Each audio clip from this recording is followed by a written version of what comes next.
Bom, vamos lá. Ontem eu fiquei com medo, então eu vou partir dessa premissa. Por que eu fiquei com medo e eu achava que a presidenta tinha que se manifestar urgentemente? Acho que ela abriu o leque, você falou. O que eu mais gostei foi dizer que todos os recursos do petróleo vão para a educação. O Brasil não está crescendo mais porque não tem educação. É a grande verdade. O Brasil, a economia não cresce porque não tem educação, porque não tem gente preparada, porque não tem 200 milhões que entram na economia formal e que não conseguem fazer o que o mundo está pedindo que se faça, porque não tem investimento, não houve investimento em educação nos últimos 500 anos. É por isso. Então, por isso que eu mais gostei foi os recursos do petróleo indo para a educação. Porque eu sou medroso, eu fiquei sentindo falta de uma coisa quando ela fala da hospitalidade. Eu, por exemplo, queria que ela tivesse dito que gostaria e reconhece que as manifestações são absolutamente legítimas e que elas devem continuar acontecendo, mas que pedisse encarecidamente que nesse momento elas fossem um pouco mais brandas, porque não adianta você falar que não vai ter vandalismo. Se tiver 1 milhão de pessoas na rua, vai ter 10 caras que vão tirar pedra, que vão botar fogo. Não tem jeito, é difícil combater isso. Então, mas esse é meu lado medroso. Acho que tem coisas, como por exemplo, na história do BNDES, tem 2 pontos que eu acho importantes de definir. Ontem eu toquei num ponto que era a história de como deveria ter sido e não foi.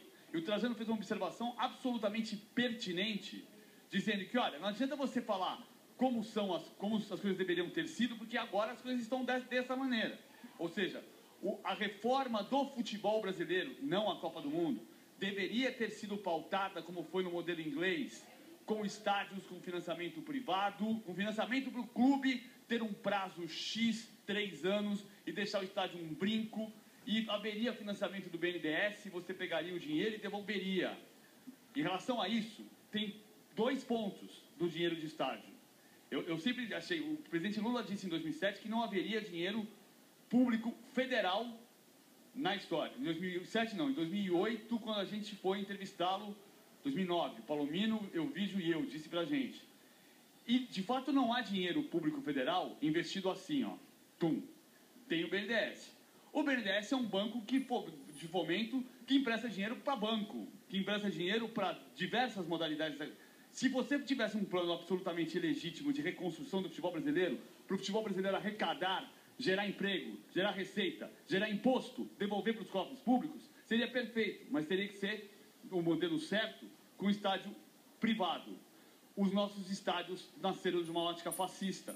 Então, o que precisava ter acontecido em 2007, na minha ótica?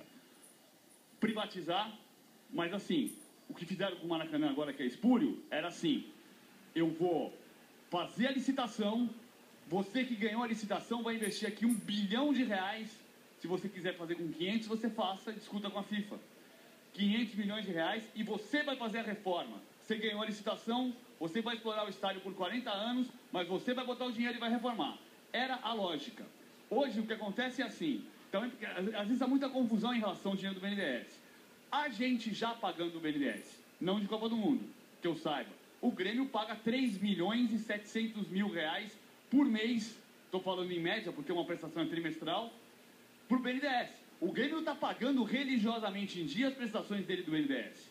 Então também não é verdade que o dinheiro que saiu do BNDES não está voltando. O caso do Grêmio está voltando. O problema é que você teve dinheiro. Como os estádios eram públicos, lógica fascista da construção de estádios para pão e circo, que a gente comprou no Estado Novo e na ditadura militar, e ficou com elefantes brancos dos anos 70, dos anos 50, né? Esses elefantes brancos continuaram sendo elefantes brancos públicos. E aí entra um aspecto que é importante demais. Hoje a pesquisa do Datafolha indica quais são os principais focos de reivindicação. E a Copa do Mundo não aparece, mas aparece em primeiro lugar. Não aparece como Copa do Mundo, mas aparece em primeiro lugar, porque aparece corrupção.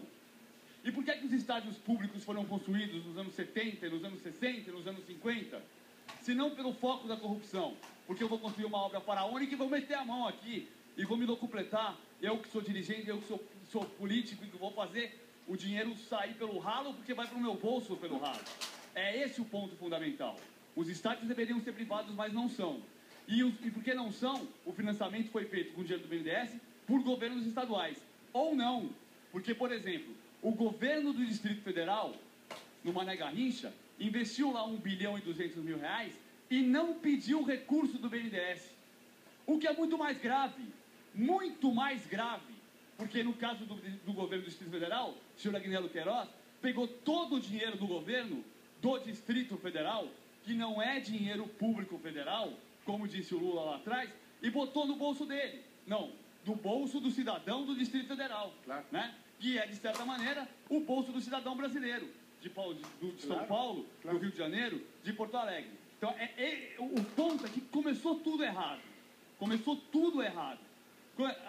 E um erro que a gente comete, às vezes, só para completar, é dizer assim, não precisa de estádio. O futebol brasileiro precisa de estádios de primeiro time. Só que deveriam ser financiados, pagos com dinheiro da iniciativa privada.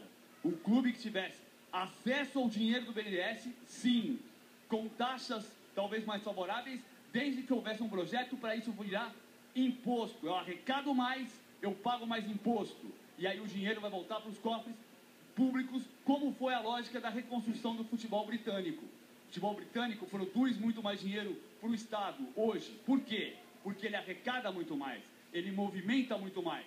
Como o governo sempre deu de ombros para a indústria do futebol, porque é uma indústria, o futebol brasileiro está à míngua e os políticos mamando no estádio que é público. Agora, só não esqueça de uma coisa, não basta pagar o BNDES.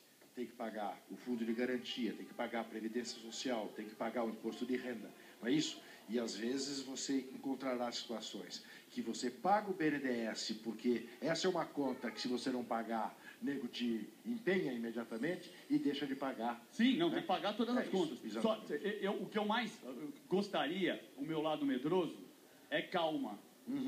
Na gíria, hoje a gente precisa botar a bola no chão.